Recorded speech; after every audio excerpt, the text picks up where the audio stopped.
जी news world exclusive में बड़ी खबर आपके लिए जानना बहुत जरूरी है और खबर यह है कि भारत चीन तनाव पर परमाणु वाली ये खबर है। दरअसल भारत की परमाणु रणनीति का फोकस अब पाकिस्तान से हटकर चीन पर शिफ्ट हो गया है। इस वक्त की बहुत बड़ी खबर बहुत मायनों में खास है। ये हम नहीं, अमेरिका की एक रिपोर्ट कह रही है। बुलेटिन ऑफ एटॉमिक साइंटिस्ट में प्रकाशित एक स्टडी का दावा है कि डोकलाम के बाद भारत की परमाणु नीति में बदलाव आया है।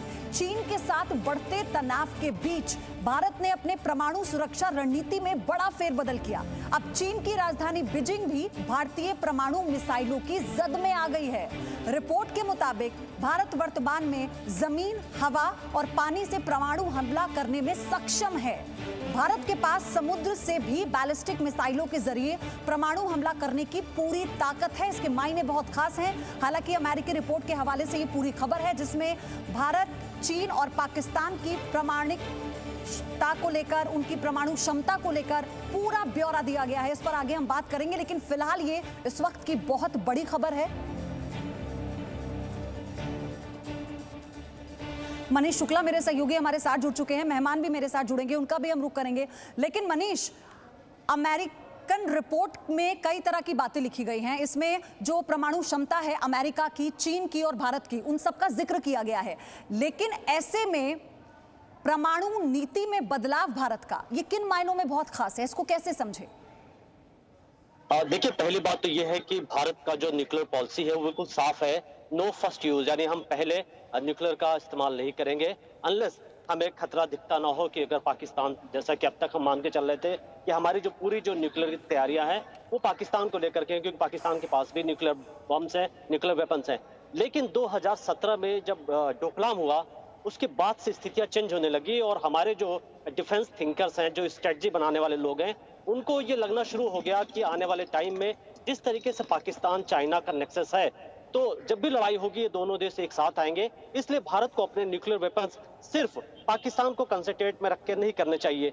ये भले ही यूएस की जो थिंक टैंक है उसकी रिपोर्ट अब आई हो, लेकिन हम आपको बता दें कि 2017 से ही अग्नि 5 जो मिसाइल है, जिसकी रेंज 5 से 6,000 किलोमीटर है, जो न्यूक्लियर कैपेबल मिसाइल है, उसके डिप्लॉयमेंट को लेकर के पहले से एक स्ट्रेटजी बननी शुरू हो गई है। तो अगर चीन को ये लगता है कि सिर्फ भारत की जो तैयारियां हैं वो पाकिस्तान को लेकर के हैं, ऐसा नहीं है, क्योंकि नेवी के पास न्यूक्लियर सबमरीन्स हैं, भारत के पास एक से एक मिसाइल्स हैं और रफाल के बारे में हम जान ही रहे हैं जो आने वाला है, जो अपने साथ न्यूक्लियर बम भी ले जा सकता है, जिसके जरिए हम कहीं पर भी उसका इस्तेमाल कर सकते हैं। तो हमारी पूरी रक्षा तैयारी आप सिर्फ पाकिस्तान को लेकर के नहीं है, चीन के पर्सपेक्टिव में भी अब हो चुकी है। मेरे साथ major general retire SP Sinha मौजूद हैं रक्षा विशेषज्ञ के तौर पर, साथ ही कर्नल तेज टिक्कू भी मेरे साथ हैं रक्षा विशेषज्ञ के तौर पर। Colonel Tej Tikku, 2017 Doklam stand off के बाद परमाणु नीति का ये जो बदलाव है, अभी मनीष ने इसका जिक्र किया कि ये तो तभी से तैयारी थी, तो ये हमारी तैयारी बहुत पहले से थी, ये प्लानिंग हमारी पहले से थी? देखिए, पहले मैं आपको इसका थोड़ा हिस्टोरिकल पर्सपेक्टिव बताऊं। जी। पहले से ही पाकिस्तान और चीन दोनों हमारे न्यूक्लियर पॉलिसी का एक हिस्सा हैं और हिस्सा रहेंगे। जब 1998 में इंडिया ने परमाणु शक्ति का प्रदर्शन किया था, एक टेस्ट किया था, तो काफ़ी दुनिया में बहुत हलचल हुई थी और सैंक्शन लगे थे, ऐसा वैसा काफ़ी बताया गया था। लेकिन उस टाइम अगर आप याद करें तो जो हमारे डिफेंस मिनिस्टर साहब थे, जॉर्ज फर्नांडिस साहब ने बिल्कुल क्लियरली बोला था कि हमारा न्यूक्लियर वेपन सिस्टम जो है हमको इसलिए बनाना पड़ रहा है क्योंकि हमारे को चाइना से थ्रेट है। उस समय चूंकि चाइना और पाकिस्तान के बीच में इतना कोल्यूजन नहीं था, इतना आपस में मेल मिलाप नहीं था, इतने स्ट्रेटेजिक रिश्ते इतने नज़दीक नहीं थे, आयरन फ्रेंड नहीं थे वो, तो चाइना ने इस बात का बहुत ज़बरदस्त प्रोटेस्ट किया और फिर जॉर्ज फर्नांडिस साहब ने इसका अपनी स्टेटमेंट को मॉडिफाई किया।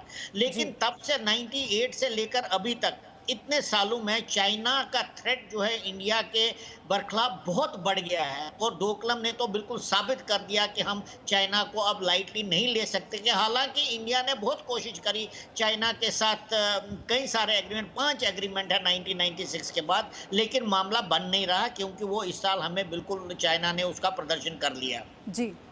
ये अब डिप्लॉयमेंट के, जहाँ तक बेसिकली आपके पास हथियार तो है, आपके पास अग्नि मिसाइल सिस्टम है जो कि शॉर्ट रेंज से लेकर इंटर कॉन्टिनेंटल बैलिस्टिक मिसाइल तक है। इंटर कॉन्टिनेंटल बैलिस्टिक मिसाइल तो अभी उसके बारे में कुछ बताया नहीं गया, लेकिन हमारे पास इंटरमीडिएट रेंज बैलिस्टिक मिसाइल जब तक है तो आप चाइना को डायरेक्ट थ्रेट कर सकते हैं, आप अपना डिफेंस कर सकते हैं। सिर्फ उसमें प्रॉब्लम एक आपको थोड़ा बदलाव करना पड़ेगा, क्योंकि अगर आप उसको वेस्टर्न साइड से लेकर ईस्टर्न साइड में ले आते तो कम से कम आपको 1500-1600 या 2000 किलोमीटर तक का रेंज एक्स्ट्रा मिल जाता है, जिससे चाइना के जो मेन इंपॉर्टेंट टाउन्स और शहर हैं वो उसकी जद में आ जाएंगे। और ये अब चूंकि अब ट्रायड बन चुका है, आप समंदर से फायर कर सकते हैं, आकाश से फायर कर सकते हैं, धरती से फायर कर सकते हैं, तो हमारे पास अब हथियार है। रिपोर्ट पढ़ रही थी कर्नल तेज टिक्कू, में रिपोर्ट पढ़ रही थी तो उसमें सबसे स्पष्ट तरीके से लिखा हुआ था कि भारत जो अपनी परमाणु नीति को पाकिस्तान की परमाणु नीति के तहत बदलता था, अब वो चीन की परमाणु नीति के तहत काम करेगा अपनी परमाणु नीति को लेकर। तो ये स्पष्ट है कि पहले हमें पता था सबसे बड़ा दुश्मन हमारा पाकिस्तान है, उसे हमने हर तरह से तोड़ा है, अब चीन पर फोकस है, सबसे बड़ा दुश्मन चीन। हाँ बिल्कुल, क्योंकि 98 के बाद अगर आप देखेंगे इंडिया और चाइना के बीच में जो लाइन ऑफ एक्चुअल कंट्रोल थी तो कुछ इंट्रूजन्स होते थे लेकिन वायलेंस नहीं होती थी, इतना ज़्यादा थ्रेट नहीं था। लेकिन अब चाइना ने, आपको मालूम है, तिब्बत के अंदर वेस्टर्न तिब्बत में कितने सारे ट्रुप्स डिप्लॉय किए हैं, डेप्सांग में ट्रुप्स डिप्लॉय किए हैं, फिंगर 4 से नहीं वो हट रहा है, तो थ्रेट तो अब बिल्कुल क्लियर हो गया और हमें अपनी प्रोटेक्शन तो करनी पड़ेगी। जहाँ तक पाकिस्तान का ताल्लुक है, पाकिस्तान हमारी सीमा के साथ लगा हुआ है, उनका डेप्थ बहुत कम है, तो हमारे पास जो कम रेंज के मिसाइल्स हैं वो उनके लिए काफी हैं। अग्नि 1, 2, 3, तो अग्नि 5 और अग्नि 6 जो IRBM और ICBM आपको उनका इस्तेमाल करना पड़ेगा चाइना के लिए, ये बहुत बड़ा बदलाव। और सर अग्नि 5 और अग्नि 6 का जिक्र ही इस रिपोर्ट में किया भी गया है अगर भारत की क्षमता की जब बात की जाती है। लेकिन SP सिन्हा, अब भारत न्यूक्लियर ट्रॉयड है और वो तमाम देश जो इस श्रेणी में आते हैं, ये कहा जाता है कि जो भी परमाणु शक्ति से संपन्न है वो अपने नियम बनाते हैं, उनके नॉर्म्स अलग होते हैं। तो इन्हें हम कैसे समझे जब बात आती है भारत और चीन की और परमाणु शक्ति की, वो इंटरनेशनल नॉर्म्स क्या होंगे? देखिए, पहली बात तो मैं ये कहना चाहता हूँ कि हमारी जो पॉलिसी रही है नो फर्स्ट स्ट्राइक पॉलिसी, और उसके पहले भी पॉलिसी थी PNE, पीसफुल न्यूक्लियर एक्सप्लोजन। मेरा ख्याल है इस पॉलिसी में मैं बहुत दोष देखता हूँ, लूपहोल्स देखता हूँ। जब आप कहते हैं कि कोई फर्स्ट स्ट्राइक नहीं होगा तो आप एक अपनी छवि बनाते हैं कि आप पैसिव मोड में हैं। इनिशिएटिव अटैकर के पास है, दुश्मन के पास है कि कब, कहाँ, कैसे वो न्यूक्लियर पावर आपके खिलाफ इस्तेमाल करेगा। तो ये तो बहुत भयंकर दृश्य है, ये तो बहुत भयंकर सोच है जी। ये तो स्ट्रैटेजिकली बहुत गलत सोच है। हमको जल्द से जल्द ये जो नो फर्स्ट स्ट्राइक पॉलिसी है उसका त्याग करना चाहिए और ये घोषणा करनी चाहिए, तो क्योंकि ये घोषणा करने के बाद ये संदेश जाएगा चीन और पाकिस्तान को कि इनिशिएटिव अब हिंदुस्तान के पास है, कि वक्त, काल, समय, दिशा सब कुछ हिंदुस्तान तय करेगा। ये बहुत ज़रूरी है। दूसरी बात जो मैं कहना चाहता हूँ कि मोदी सरकार ने जो अपनी न्यूक्लियर ट्रायड कैपेबिलिटी बढ़ाया है वो बहुत सराहनीय है।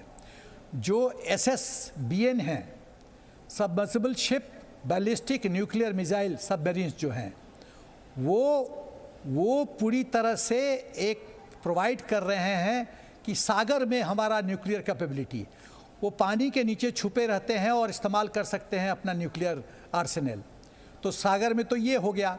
अब हवा में बात करते हैं। हवा में जो प्लेटफॉर्म्स हैं वो भी सक्षम हैं। ज़मीन पे तो ब्रह्मोस वगैरह है ही। तो मेरा ख्याल है कि हमने जो न्यूक्लियर ट्रायड क्षमता बढ़ाई है वो बहुत महत्वपूर्ण है। तीसरी बात जो मैं कहना चाहता हूँ कि न्यूक्लियर पावर जो है वो डेटरेंट की तरह लोग इस्तेमाल करते हैं। लोग जानते हैं कि एक साइड यदि न्यूक्लियर शक्ति का प्रयोग किया तो दूसरा भी करेगा, तो हंगामा हो जाएगा, बर्बादी हो जाएगी और इससे बगल वाले देश भी प्रभावित होंगे। तो कोई नहीं चाहता है वो रास्ता लेना। और पाकिस्तान को जब वाजपेयी जी ने प्रेसिडेंट बुश को थ्रेटन किया था कि जब उन्होंने कहा था कि मुशर्रफ न्यूक्लियर ऑप्शन सोच रहा है, तो उन्होंने कहा था कि मैं गारंटी देता हूं कि पाकिस्तान कल का सुबह नहीं देखेगा। तो ये बात साफ जाहिर है कि न्यूक्लियर इस्तेमाल करने से कोई भी जो जिसके पास फर्स्ट इनिशिएटिव रहेगी स्ट्राइक करने के लिए, वो काफ़ी आपको जोखिम दे सकता है, काफ़ी आपके लिए कष्ट पैदा कर सकता है।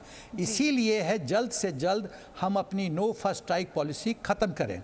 फिर मैं कहना चाहता हूं कि ये ब्रह्मोस का एक और पॉलिटिकल एंगल में बताना चाहता हूं कि ब्रह्मोस को सोनिया गांधी के सरकार ने क्यों ब्रह्मोस के डेवलपमेंट पे ब्रेक लगाया, इस पर चिंतन होना चाहिए देश पे। इसको आप डिबेट में कवर कीजिए कि ऐसा क्यों हुआ कि वाजपेयी जी के जाते ही ब्रह्मोस का जो डेवलपमेंट हो रहा था उस पर पूरी तरह से रोकथाम लगा गया। किसके इशारे पे?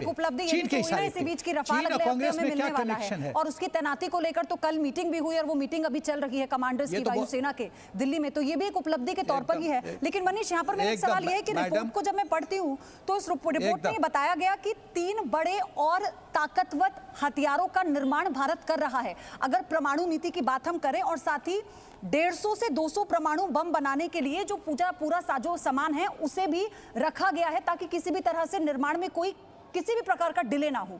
ये कैसे हमारी शक्ति को इंटरनेशनल फोरम पर दिखाता है, और सबसे बड़ी बात, इस कदम के मायने आज के परिप्रेक्ष्य में हम कैसे समझें? देखिए, भारत का जो न्यूक्लियर प्रोग्राम है वो बहुत ही क्रेडिबल है, क्योंकि हम एक जिम्मेदार देश हैं, हम नॉर्थ कोरिया जैसे देश नहीं हैं। इसलिए भारत दुनिया को मैसेज देता है कि हम पीसफुली इसका एक इस्तेमाल करना चाहते हैं जब हम पे एक थ्रेट आएगा। लेकिन दूसरी जो सबसे बड़ी बात की कि जो न्यूक्लियर बम की संख्या की बात कर रही है, भारत ने इस पूरे प्लान को काफी सीक्रेट रखा और कोई नहीं जानता कि हमारे पास कितने न्यूक्लियर बम है। हाँ, बीच बीच में फॉरेन एजेंसीज की रिपोर्ट आती है कि हमारे पास 100 से लेकर के 150 के बीच में न्यूक्लियर बम हो सकते हैं, लेकिन भारत ये कहता है कि हमारे जितने न्यूक्लियर बम होंगे हम मिनिमम डिटरेंस कैपेबिलिटी रखेंगे। यानी हम ऐसा नहीं है कि हम इसको एक तरीके से एक कंपटीशन बढ़ा देंगे जहां पर न्यूक्लियर बम की संख्या बढ़ती जाएगी और पूरे इस साउथ एशिया में एक थ्रेट का लेवल तैयार हो जाएगा। तो भारत उतने ही न्यूक्लियर बम रखना चाहता है जितना उसे लगता है कि उसको मिनिमम रिक्वायरमेंट है, और इसीलिए जाहिर तौर पर तैयारियां हैं। जैसा आप बता रही हैं, अग्नि 5 मिसाइल का बहुत तेजी से एक तरीके से उसके डिप्लॉयमेंट पर प्लान चल रहा है। जैसा कि गेस्ट भी बता रहे थे कि सबमरीन से लेकर के हमारे फाइटर जेट्स में रफाल्स आ रहे हैं। हमारे पास पावर है, नंबर्स जरूर एक कैसा है जिसको हम डिस्क्लोज नहीं करते। ठीक है मनीष, आप इसे ऐसे समझिए कि अब भारत अपनी परमाणु नीति में बदलाव के साथ ही बताना चाहता है कि सबसे बड़ा दुश्मन अब कौन है हिंदुस्तान का, और ना केवल हिंदुस्तान का। जब अमेरिका हिंदुस्तान के साथ खड़ा होता है और बाकी वो देश जो अपने आप में सुपर पावर हैं, तो चीन से मुकाबला करने की जो ताकत है वो कितनी बढ़ जाती है, इसके मायने बहुत खास है। इसलिए इस खबर को सरलता से आपके सामने डिकोड करने की कोशिश हमने की। आप दोनों मेहमानों का बहुत बहुत शुक्रिया। मनीष, आपका भी बहुत धन्यवाद हमारे साथ जुड़ने के लिए। एक छोटा सा ब्रेक हमें लेना है, लेकिन जी न्यूज पर हर एक खबर हम आपको पूरी डिटेल के साथ बताते हैं, आगे भी बताएंगे। Presenting B News app available on Google Play and App Store. Download it now.